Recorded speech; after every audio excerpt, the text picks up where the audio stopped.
Assalamualaikum warahmatullahi wabarakatuh. Selamat datang lagi di mata kuliah Matematika, Ekonomi, dan Bisnis. Nah, sekarang kita sudah masuk ke pertemuan yang ke-6 ya. Nah, di pertemuan ke-6 ini akan dibahas mengenai efek perubahan konstanta fungsi linier dalam konsep ekonomi. Nah, secara teorinya nanti kalian bisa baca di PowerPoint yang sudah disematkan di dalam e-learning. Nah, khusus untuk video kali ini, kita akan membahas mengenai subsidi dan juga pajak ya, berdasarkan contoh soal dan bagaimana cara menyelesaikan permasalahan tersebut. Kita langsung ke contoh soal. Contoh penerapan yang pertama dalam konsep ekonomi yaitu berkaitan dengan pengenaan pajak. Nah, ketika suatu barang dikenakan oleh pajak, maka harga yang dibebankan kepada konsumen pun akan lebih tinggi. Nah, ini pun berdampak pada fungsi penawarannya. Sehingga ketika fungsi penawaran sebelum pajak itu P sama dengan fungsi dari Q, nah setelah dikenakan pajak, kita akan tambahkan pajak tersebut ke dalam fungsinya. Sehingga nanti menjadi P sama dengan fungsi dari Q, kita tambahkan dengan T ya, atau tax atau pajak. Nah, lalu bagaimana pengenaan efek pajak ini ketika kita lihat dalam bentuk grafik? Nah, ketika kita lihat dalam bentuk grafik, di sini ada garis yang berwarna biru ya. Nah, ini adalah fungsi permintaan. Dan garis yang berwarna merah, ini adalah fungsi penawaran sebelum pajak. Ya, ketika P sama dengan fungsi dari Q. Nah, di sini ada titik keseimbangannya yaitu sebesar N0. Nah, sedangkan ketika nanti harganya itu dibebankan oleh pajak, maka fungsi penawaran ini akan bergeser ya, akan bergeser ke atas, yaitu ke garis yang hijau ini ya, dengan persamaan P sama dengan fungsi dari Q ditambahkan dengan T, dengan titik keseimbangan pasarnya sebesar E1 ya. Nah, hal ini memungkinkan terjadi karena dengan adanya pajak, otomatis ada pembebanan tambahan gitu ya, sehingga nanti harga akan lebih mahal. Dan itu juga bisa berdampak terhadap kuantitas. Nah, ini secara teoritisnya. Nah, untuk contoh soalnya, kita langsung masuk ke contoh soal yang pertama. Contoh soal yang berkaitan dengan pengenaan pajak. Nah, di sini ada pasar barang X ya memiliki fungsi permintaan dan penawaran pasar sebagai berikut. Nah, fungsi permintaannya yaitu P sama dengan 28 dikurangi 1,6 Q dan fungsi penawarannya 2P sama dengan 1,6 Q ditambah 8. Nah, ini kalau kita bagi 2, ya kita sederhanakan, kita bagi 2 menjadi P sama dengan 4 ditambah 0,8 Q. Nah, di sini sebelum kita berkaitan dengan pengenaan pajak, terlebih dahulu kita harus mencari dulu keseimbangan pasar dalam kondisi belum dikenakannya pajak. Nah, untuk mencari kondisi keseimbangan pasar, maka kita harus menghitung dulu permintaan itu sama dengan penawaran. Jadi nanti dimasukkan dulu fungsi permintaan sama dengan fungsi penawaran. Dan nanti akan tampil seperti ini. Jadi 28 dikurangi 1,6 Q sama dengan 4 ditambah 0,8 Q. Nah, setelah itu kita kelompokkan berdasarkan ruasnya ya, mana yang memiliki angka yang bisa kira-kira dijumlahkan gitu ya, atau yang memiliki jenis yang sama. Nah, jadi nanti kita masukkan ini 28 tetap di sisi sini. Nah, minus 4 itu dari mana? Minus 4 itu dari sisi yang ini ya, aslinya posisinya di sini, kita berpindah ke sini, otomatis berubah tanda dari yang positif 4 menjadi negatif 4. Ya, sama dengan 0,8, ini minus 1,6 Q, kita pindah ruaskan ke sini, jadi kita ubah tandanya ya menjadi positif 1,6 Q. Nah, setelah itu kita jumlahkan, sehingga diketahui 24 sama dengan 2,4 Q, baru kita cari Q-nya. Cara mencari Q-nya yaitu dengan 24 ini kita bagi dengan 2,4 ya, sehingga diketahui Q-nya sebesar 10 ya. Nah, lalu selanjutnya setelah kita mencari Q, kita juga harus mencari titik P-nya berapa. Nah, untuk titik P, kita bisa memilih ya, mau menggunakan persamaan yang mana. Mau menggunakan persamaan yang demand ini, ataupun menggunakan persamaan supply yang ini, gitu ya. Nah, ini jadi terserah karena hasilnya akan sama ya. Nah, contohnya di sini saya akan menggunakan persamaan yang permintaan ya, atau demand. Nah, jadi P sama dengan 28 dikurangi 1,6 Q. Setelah itu kita masukkan Q-nya dari perhitungan sebelumnya, yang ini ya, yang 10 ini. Sehingga nanti 28 dikurangi 1,6 dikali 10 ya. Nah, setelah itu kita kalikan. Ya, 1,6 kali 10 berarti 16. Setelah itu kita kurangkan 28 dikurangi 16. Sehingga diketahui P-nya sebesar 12. Nah, sebagai pembuktian ya, misalnya kalau kita menggunakan fungsinya yang penawaran yang ini, ya, nah, akan sama hasilnya. P sama dengan 4 dikali 0,8 dikali 10 ya, karena Q-nya 10, sehingga nanti diketahui P-nya 12. Sama ya. Jadi menggunakan fungsi permintaan ataupun fungsi yang penawaran, ini hasilnya akan sama. Jadi nanti ketika ujian bisa dipilih salah satu ya, ingin menggunakan yang mana. Nah, lalu selanjutnya, di sini ketika misalnya produsen itu menghasilkan barang X ya, yang dikenakan pajak penjualan sebesar 2,40 rupiah per unitnya. Nah, sehingga nanti fungsi penawarannya akan berubah ya, karena ada pajak, berarti kita tambahkan pajaknya ke dalam fungsi penawaran. Nah, fungsi penawarannya kan tadi ini ya, P sama dengan 4 ditambah 0,8 Q. Karena ada pajak sebesar 2,40 rupiah per unitnya, sehingga nanti kita tambahkan 2,4 ini. Ya, jadinya seperti ini. 4 ditambah 0,8 Q, lalu kita tambahkan dengan 2,8. 2,4 ya, 2,4. Sehingga nanti persamaannya setelah pajak, persamaan penawarannya akan menjadi P sama dengan 6,8 ditambah 6,4 ditambah 0,8 Q ya. Seperti itu. Nah, ini 6,4 ini dari mana? 6,4 ini dari 4 ditambahkan dengan 2,4 ya. Menjadi 6,4 kita tambahkan dengan 0,8 Q. Nah, seperti ini. Nah, setelah itu kita juga harus mencari tahu berapa keseimbangan pasar pada saat pajak itu sudah dibebankan. Sehingga nanti kita masuk lagi ke persamaan permintaan sama dengan penawaran ya. Kita masukkan persamaannya. Ya, permintaannya yang tadi ya, tidak berubah kalau permintaan, 28 dikurangi 1,6 Q. Nah, penawarannya ini adalah menggunakan fungsi yang sudah dibebankan pajak ya, berarti yang atas ini. Jadi 6,4 ditambah 0,8 Q. Ya, setelah itu sama seperti yang tadi ya, kita kelompokkan mana yang bisa dijumlahkan ya, sehingga nanti di sini 28 dikurangi 6,4 sama dengan 0,8 Q, kita tambahkan dengan 1,6 ya. Setelah dijumlahkan nanti akan diketahui 22 Q itu sama dengan 2,4 Q, lalu kita cari Q-nya, yaitu dengan membagi 22 ini kita bagi dengan 2,4. Sehingga diketahui Q-nya itu sama dengan 9. Nah, sama halnya dengan yang tadi, kita perlu juga untuk mencari P-nya. Ya. Untuk mencari P-nya, kita pilih salah satu persamaan saja. Misalnya ini saya menggunakan persamaan yang penawaran ya, yang ini. Ya, kita masukkan ke sini, setelah itu kita inputkan nilai dari Q yang sudah kita dapatkan tadi ya. Jadi 6,4 ditambah 0,8 dikali 9 ya. Q yang ini ya, Q yang sudah dikenai pajak. Sehingga nanti diketahui nilai P-nya itu sama dengan 14. Berarti dalam keadaan sebelum dikenakan pajak, kondisi keseimbangan pasar itu berada pada Q-nya yang 10 dan juga P-nya 12, sedangkan setelah dikenakan pajak, Q-nya berubah menjadi 9 ya, sedangkan P-nya menjadi naik ya sebesar 14. Nah, sebenarnya untuk penyelesaian soal ini bisa sampai di sini.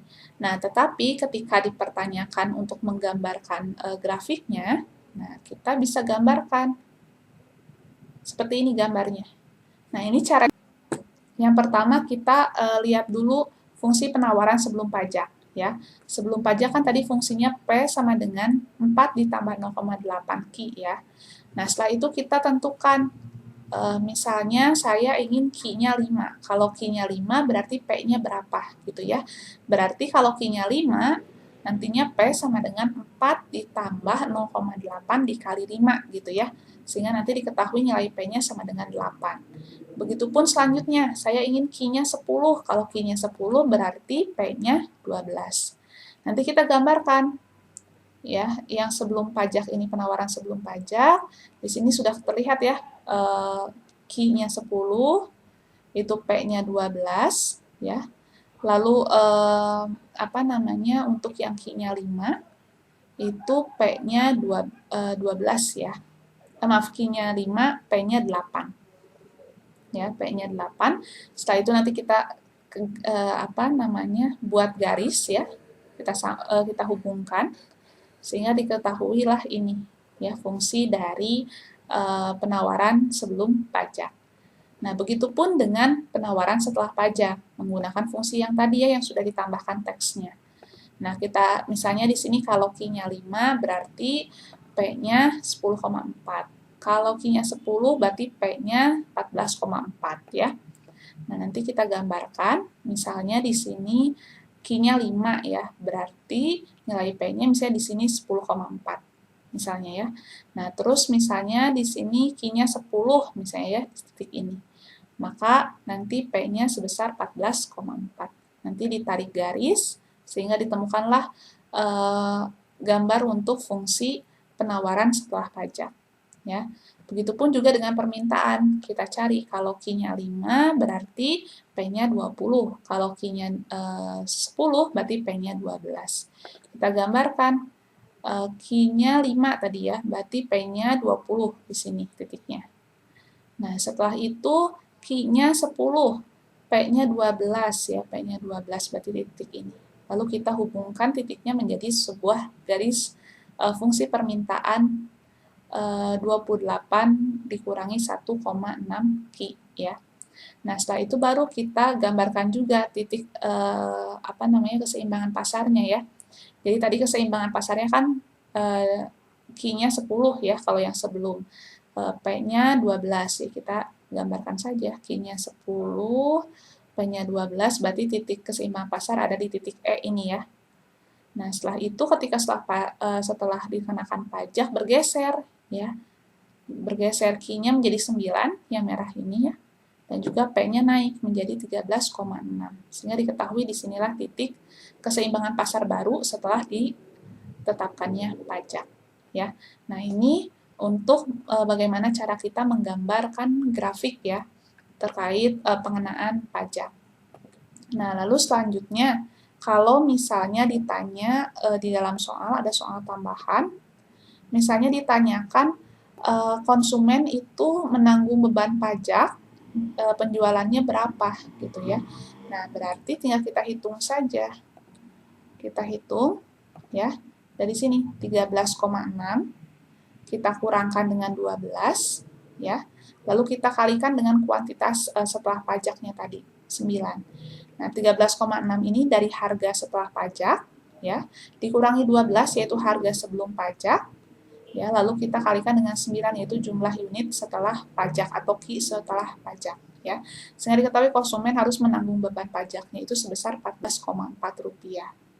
Nah, lalu kalau misalnya ditanya juga berapa pajak yang harus diterima pemerintah dari produsen.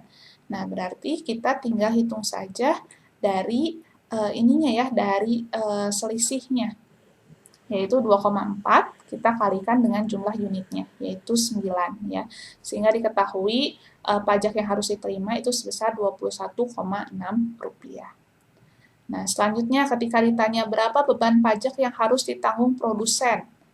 Ya, berarti kita tinggal kurangkan saja 21,6 ini dari hitungan ini ya, dari pajak yang diterima oleh pemerintah, kita kurangkan dengan beban pajak yang ditanggung konsumen tadi, yang ini 14,4. Sehingga diketahui beban pajak yang ditanggung produsennya itu sebesar Rp7,2. Nah, ini adalah penyelesaian untuk contoh kasus yang pertama.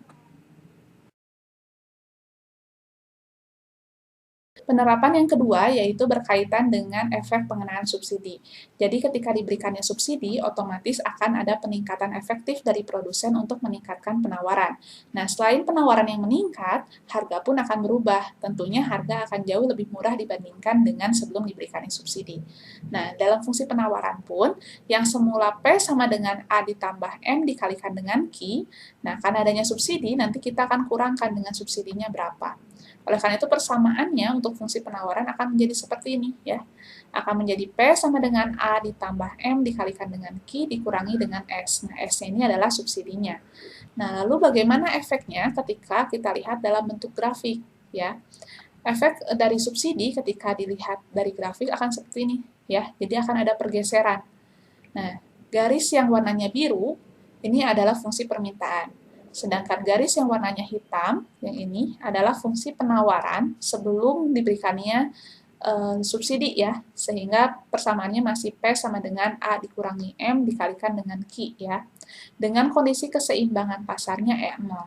Nah, ketika ditetapkan subsidi, otomatis harga akan lebih murah, maka akan ada pergeseran, ya, pergeseran fungsi dari penawaran, ya, bergeser ke bawah, ya, ke titik keseimbangan S1 ya, ke garis merah ini, ya. Jadi akan ada pergeseran ke bawah. Nah, ini adalah efek dari pemberian subsidi. Nah, untuk contoh soalnya seperti apa, kita langsung masuk saja ke penyelesaian soalnya. Soal yang kedua, nah ini berkaitan dengan pengenaan subsidi ya. Nah, ini soalnya sebenarnya masih soal yang pertama tadi ya, fungsi permintaan dan penawarannya pun masih sama, sehingga nanti untuk mencari titik keseimbangannya pun sama ya, pada saat Q-nya 10 dan juga P-nya 12 ya. Ini sudah dihitung tadi ya dari soal yang pertama. Nah, perbedaannya di sini ketika kalau tadi dikenakan pajak, sekarang diberikan subsidi ya. Subsidinya sebesar Rp1,2, sehingga nanti akan berpengaruh kepada fungsi penawarannya. Nah, fungsi penawarannya di sini P itu sama dengan 4 ditambah 0,8 Q. Nah, kita akan kurangkan dengan 1,2-nya ya. Jadi seperti ini.